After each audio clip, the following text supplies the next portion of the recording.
Miguna Miguna is a very bitter man, and he felt the wrath of Dr. Fred Okengo Matiang'i. In the recent clash between Dr. Miguna Miguna and the former Cabinet Secretary for Interior, Dr.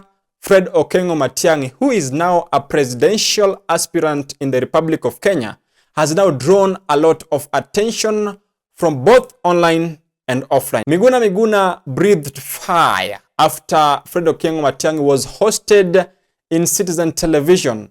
Now Miguna Miguna is claiming that Fred Matiang'i did not explicitly explain some of the atrocities that were conducted in the tenure of Uhuru Muigai Kenyatta under his watch as the Cabinet Secretary for Interior. Ladies and gentlemen, before I dive into this particular conversation and expose to you some of the lethal information that Miguna Miguna has revealed, I just want to ask you a simple question. If elections were to be conducted today, would you vote for Fred Matiang'i? Then just drop me your thoughts in the comment section. Miguna Miguna stated categorically that Fred Okengo Matiang'i lied on a national television, and he has now called for Citizen TV to grant him a live interview from Toronto, Canada, to actually explain some of the atrocities that were conducted under the leadership of Uhuru Muigai Kenyatta in the watch of the then Cabinet Secretary for Interior, that is Fred Okengo Matiang'i. First and foremost, ladies and gentlemen, Miguna Miguna stated that he actually felt the wrath of Fred Okengo Matiang'i during his tenure as the Cabinet Secretary for Interior. I know, and you know very well, that Miguna Miguna was mercilessly deported from Kenya. That is after swearing in Raila Amolo Odinga as the people's president. You swore in Baba. I don't call him Baba. I swore in Raila Odinga. Okay. Yes. You swore in Raila Amolo Odinga. That was an act that was considered by the then President Uhuru Muigai Kenyatta and the then Deputy President, who is the current President of Republic of Kenya, William Samoei Ruto, as treasoners. And Fred Okengo Matiang'i is the one who actually called for immediate deportation of Miguna Miguna to Canada. You might ask, why was Miguna Miguna deported to Canada but not to any other country? Miguna Miguna acquired citizenship of Canada, that is under the old constitution, which never granted for dual citizenship. The dual citizenship, ladies and gentlemen, was only granted in the 2010 constitution. And Fred Matiang'i claimed that Miguna Miguna was not rightfully a Kenyan citizen, despite Miguna Miguna stating that he was a Kenyan citizen by birth. Ladies and gentlemen, that was a move that saw Fred Matiang'i deport Miguna Miguna back to Canada. Several attempts by Miguna Miguna to come back to Kenya was actually blocked.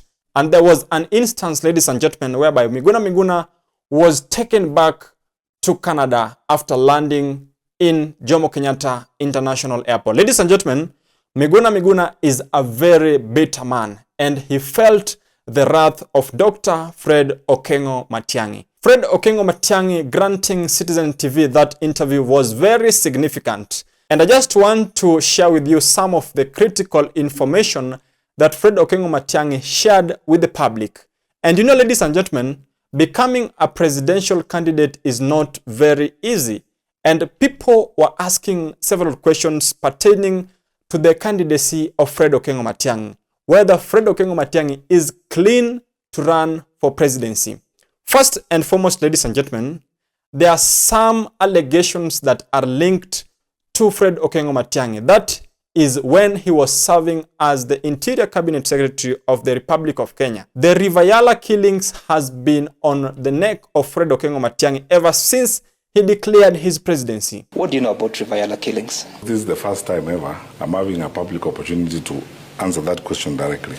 Because I've been seeing every time people say I'm going to go into public life, people start playing a song with two stanzas, Rivayala, Ruaraka and so on, and you see it repeated over and over again. Several Kenyans have been linking Fred Matiang'i directly to the killings of Rivayala, claiming that Fred Matiang'i was the one who was responsible for the killings of River Yala. Fred Okengo Matiang'i cleared the air on the River Yala killings, claiming that the files were still open for investigations. I just want to remind you that even in this current regime, there are still killings and there are still bodies that are being dumped in River Yala. There were also some killings of some prominent figures in this country. That is ranging from Chris Musando and the killing of businessman Jacob Juma, where Fred Matiang'i also explained those killings, stating that he was not part and parcel of the people who actually executed those killings. Deal with the unresolved matters that have not been conclusively investigated. Whether we start with Musandu, we come to Jacob Juma, we come to Kenei, we come to River Yala and everything else. Let these things be investigated by an open public inquest. Ladies and gentlemen, remember, Fred Matiang'i has been viewed as a Gen Z candidate. And several Gen Zs called for Fred Matiang'i to come back to the country to vie for presidency, a call that Fred Matiang'i seemingly heeded to. He has now abandoned his lucrative job in the post of World Bank and is now in the Republic of Kenya, starting to do his campaigns toward his presidential ambition. And ladies and gentlemen, Fred Matiang'i was very strategic when he was handling those issues of Gen Zs, claiming that Gen Zs are supposed to be heard and they are a very strong political force in Kenya currently to reckon with as a government. And that is something that William Samoei Ruto has given a deaf ear to. William Samoei Ruto has completely failed to listen to the young voices. And as we speak, ladies and gentlemen, William Samoei Ruto is even wondering what are the Gen Z intending, or what is the Gen Zs of Kenya wanting. And the interview that was conducted by the Citizen TV on presidential candidate Fred Matiang'i has actually drawn a lot of attention in the online space.